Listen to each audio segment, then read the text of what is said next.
Hello everybody, this is Travis with Lansing Motorsports and Lansing Auto Mart. You can find us online at facebook.com/Lansing Auto Mart, as well as our website at lansingautomart.org.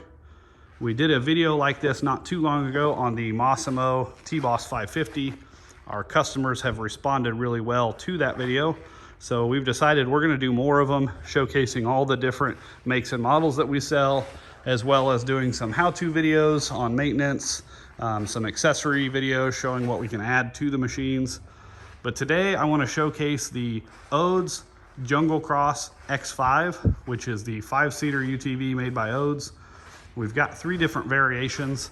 All 3 of these variations do come in several colors. I'm going to start with this camo unit. This is the Junglecross X5 800ST. The X5 just means it's a 5-seater. The 800 is the engine size, so it's 800cc. The ST is the short travel. Sitting right next to it is the X5 800LT, so it's the same engine, same body style. The LT means it's a long travel. It's going to have more options than just the bigger suspension, but the big difference is you can see the height difference here. The ST has 13 inches of ground clearance. The LT is going to have 16 inches of ground clearance. It's also going to have alloy wheels versus steel wheels, and several more options we'll go into later. The third variation of this model is going to be this red one here, is an X5 1000 LT. So again, it's the long travel, but having the 1000cc engine, so the biggest engine option available. These are 2022 and 2023 models. To start with, I want to clear up some confusion. I know if you look at older videos, you'll find several names for this model. These are 2022 and 2023s. They're manufactured by Odes. They're called Odes Junglecross X5s for 5-seaters. There's also an X2 version, which would be a 2-seater. But you'll see these called a Dominator if they were older machines. You'll also see at one point they were sold through distributors, one of them being Massimo, one of them being Bennche. You'll see them called things like an X4 through Bennche.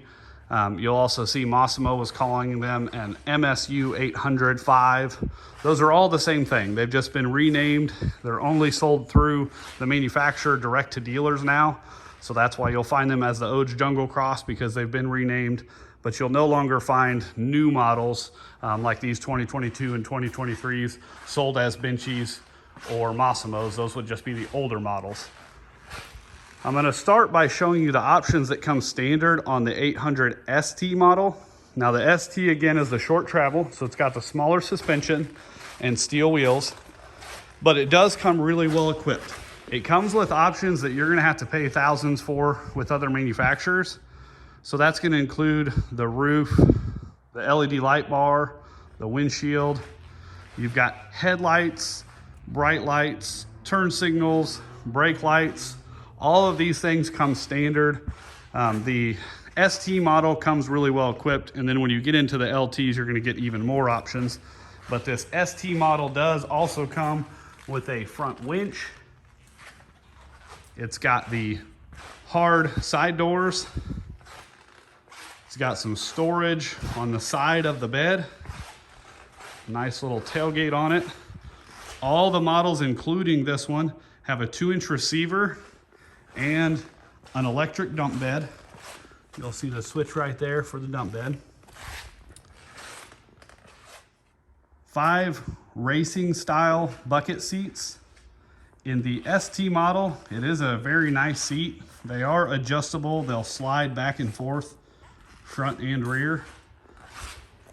When you jump up from the ST to the LT, you do get a little bit fancier seat, similar design, but you can kind of see the difference looking at them side by side. The ST seat's very comfortable. The LT seat just looks a little bit fancier, still is adjustable. But the biggest difference between the ST model and the LT model are going to be that long travel suspension, so it sits up 3 inches higher at 16 inches versus 13 inches on the ST. You also get alloy wheels instead of steel wheels and a little bit bigger tire.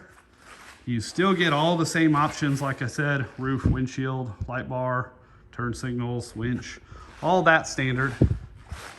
On this model being the LT, you not only get that dump bed, you also get a nice little cargo light, which is right up here. If you flip that on at nighttime, it's gonna make it a lot easier to see what's in the bed. You also get a dome light in the LT models that you don't get in the ST. Like I said, this is the 800 LT. The 1000 LT is gonna be identical to the 800 LT. The only difference is the engine, being a 1000 cc, 85 horsepower rated versus the 800 cc engines that are 60 horsepower rated. Only other difference you're gonna see, and I apologize, the sun is blinding us here. The center console is different since the engine is different. The 1000 is the only one that has a different center console. Both the 800 LT and ST will have this design of center console. Not a huge difference, but one of the things that makes them different. One other option you'll notice, the ST does not come with the big steel rear bumper. Both 800 and 1000 LT models do come with that big steel bumper. I'm gonna go ahead and do the quick start portion now. So when you're opening these doors, you just reach on the inside. It's got a door latch right there. You just pull that, slide the door open.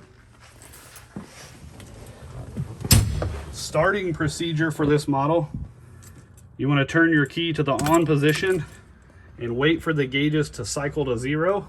That's going to give your fuel pump enough time to initialize. I've got it in park. You can only start it in park or neutral.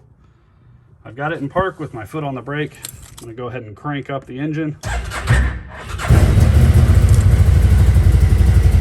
I do like to let these idle for about 30 seconds to a minute. More so when it's really cold out, you want to let it warm up even more.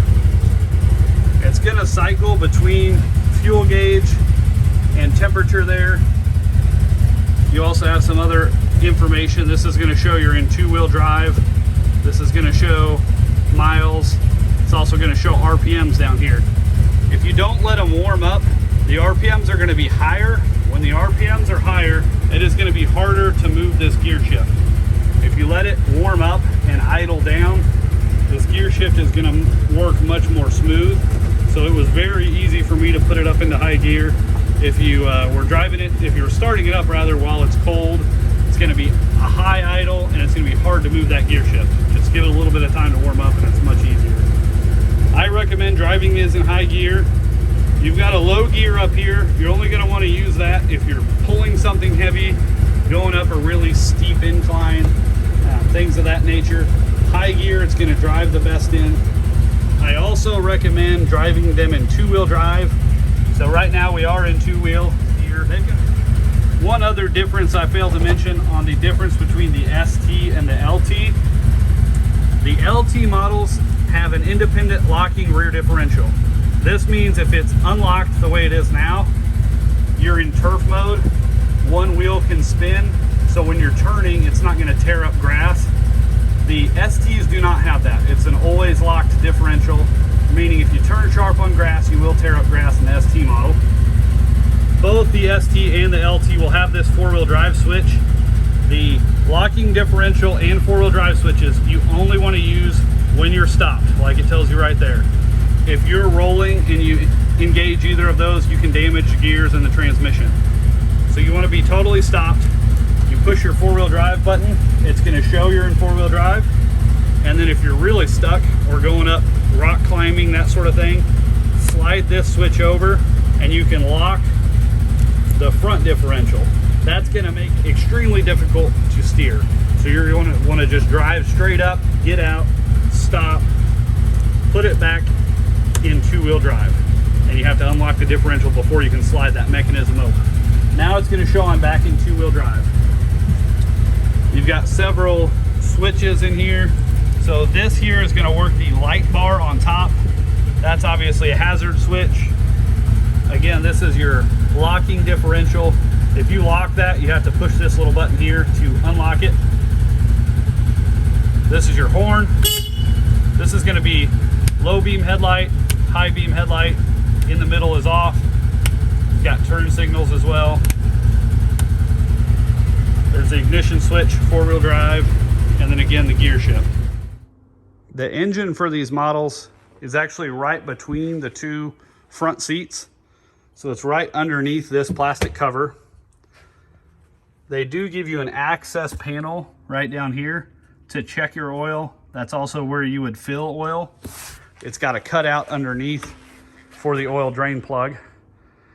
On the LT model, it does have a quick release on that door. On the ST model, it's plastic clips that you have to pop 4 of those plastic clips out. The easiest way to get to that side panel is taking the seat out. There's no tools required to take the seat out.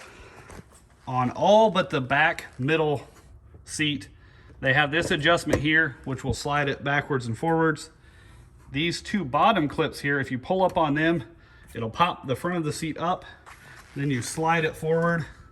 You can see those 3 pieces here hook into the back. That's how you take it in and out. So when you put it back in, you just slide it in there, push the seat down, and those 2 clips will snap back into place. But if you just pop those, slide the seat out, you can take the whole passenger seat out. It's going to be much easier to get to that side cover door to check your oil or to add oil to the machine when you're changing it. Like I said, there's a cutout underneath for the drain plug. The oil filter is actually up there as well. It's a canister style filter, not a spin-on. So you just take it out and put it back in. The engine's back there. So up here, obviously you won't have the engine, but you do have a few things under the hood here. Obviously your winch is down there. You've got a couple of basically bungee straps here. If you pop those, lift it up, there's a prop rod under here. One-handed, that probably wasn't the best camera work, but there's your prop rod. It'll hold your hood up. Under the hood, you're going to find the radiator. There's your little horn there. You've got an antifreeze overflow bottle. You've got your brake fluid. You've got, this is actually the breather for the CV, so for the transmission belt. This is your battery box. So inside of there is your battery as well as your fuse block. I do like to point this out to customers when they buy them. They come with this disconnected. You'll see the single wire switch disconnected, and we zip tie it so that you don't plug it in. I've had some customers, if I don't mention that to them, they want to plug it in because they see a wire not plugged. That is actually the mechanism that would make this an LSV if somebody wanted to use it in an area where it can't go over 25 miles an hour. If you plug that wire in, you're limited to 25 miles an hour. If you drive slowly to that speed, it will keep you from going faster. If you drive really fast towards that, it'll cut out pretty hard when you hit 25. So I know I've had some people that have suggested they might let their kids drive it with that engaged. I would not recommend it. I just, to be honest with you, I would not recommend letting a kid drive it at all. They've got quite a bit of power. So you just want adults to drive it, and it's going to drive the best with that unhooked. A couple of other differences between the STs and LTs. The STs don't have a lock on the steering column. The LTs have both a lock, which is a theft deterrent. It just keeps the steering wheel from turning when you lock it. It also has an adjustable steering column, so you can move the steering wheel up and down. To do that, you just pull back on this paddle here to raise and lower it. When it's all the way raised, if you pull that paddle back, I can't do it one-handed, but you have to pull down on the steering wheel pretty hard to get it to move down. But then you just let go of the paddle wherever you'd like it. All the models, STs and LTs, will not only have the park gear here, so when you're parked, you can just put it in park. Then, of course, you got reverse, neutral, high, and low, but also has an emergency style brake right there. So obviously make sure to release that before you take off in it. All of the Odes Junglecross have these windshields that are split. The bottom portion is fixed and does not move. The top portion you can adjust open to let air flow through when it's hot. All you have to do is turn these knobs till they're loose. one on each side. Once they're loose, you lift the windshield up and set it into the position. So that would be half.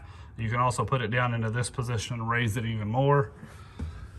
Once you've locked it into the position you want, you just tighten them up. You don't want to over tighten these or you'll strip them. Just get them snug.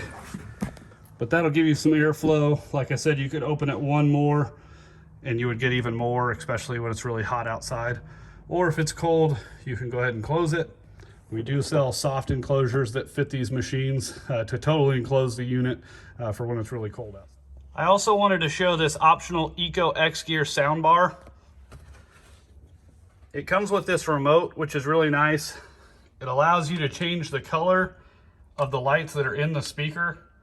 You can either turn them on or off, pick a solid color, or turn it to a mode where when the music is on, it'll flash and change colors automatically. Basically goes to the beat of the music. You also have a light strip built into the back. That light strip can be red, yellow, or white. The white will have 3 different intensities, so you can have it dim, medium, or bright. And of course you can play the music with the lights on or off. The really nice thing is anyone can install this. There's no wiring needed. You just mount it. Once it's mounted, it uses a drill pack style battery. It's a 20 amp hour battery. So it usually lasts a couple days depending on how much you're using it. When you need to charge it, you just take it out. This is what the battery looks like there. You plug it into the charger. You don't have to take down the speaker. It's a really nice option. It's a good loud speaker with really good sound quality and really affordable. Let's go ahead and take this one out for a test drive.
All of these units will get a little faster after break-in. During the break-in period, you want to go ahead and do a 20-hour oil change to change out that break-in oil. You're also going to want to take it easy and let the belt seat to the clutch. Once they're broken in, all these machines, the 800 and 1000, will really go about the same top speed. They're going to be somewhere in the neighborhood of about 50, 55 miles an hour top speed. The 1000 obviously is going to get up to speed a little bit quicker and have a little bit more power for pulling and whatnot. But the 800cc is definitely not underpowered by any means. They're plenty of power for these 5-seater UTVs. Thanks for watching. Please like and subscribe, especially if you want to see more product demonstrations like this, as well as we'll eventually do some real-world trail riding. We'll show you some accessories and some how-to videos, oil changes and things like that. So go ahead and click the subscribe button for me, and we'll get some more videos posted. Again, you can find us at lansingautomart.org. Thank you.